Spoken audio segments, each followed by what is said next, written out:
ชักใครจะแช่งใครจะแกล้งใครจะยันก็ให้ช่างหัวมันก็ให้ปล่อยเขาไปใครจะชมใครจะเชิดว่าประเสริฐเลิศรู้ตัวเรารู้เราอยู่ปล่อยเขาชมไปใครจะรักใครจะเกลียดใครจะเสียดใครจะสีก็เรารู้ตัวดีปล่อยเขาทำไปเกิดเป็นมนุษย์สิ้นสุดแค่ตายเอาอะไรมากมายในความอนัตตาโลภไปทำไมช่วงชิงแข่งขันสุดท้ายเหมือนกันต้องไปป่าช้าจะเอา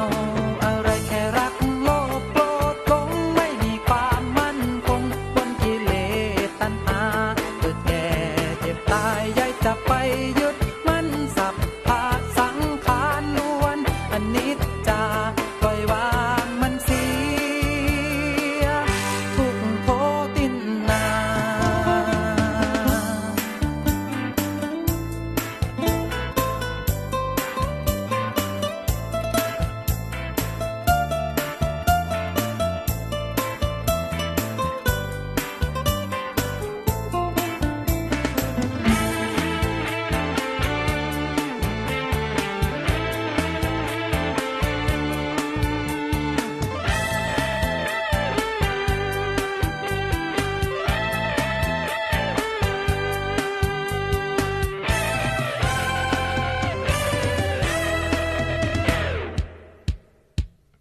ใครจะเมินใครจะมองยายจะต้องไว้วันใครจะใส่ร้ายกันยายจะต้องสนใจใครจะดีใครจะเลวมันก็เรื่องของเขาใครจะนินทาเรายายจะต้องทุกข์ใจใครจะล้อใครจะด่ายายจะต้องว่าตอบใครไม่สนใครไม่ชอบยายจะต้องใส่ใจใครจะคิดใส่ความยายจะต้องวุ่นจิตหากตัวเราไม่ผิดจะไปคิด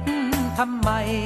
เกิดเป็นมนุษย์สิ้นสุดแค่ตายประดุจดังท่อนไม้ล้มทับโลกาหมดลมเมื่อไรหาประโยชน์ใดเล่าล้วนต้องถูกเขาหามไปป่าช้าชีวิตยังมีสร้างความดีไว้เถิดได้ไม่เสียชาติเกิดได้ไม่ต้องอายมาอันว่าความตายคือสัจธรรมของเที่ยงสิ้นสับสำเนียงเนา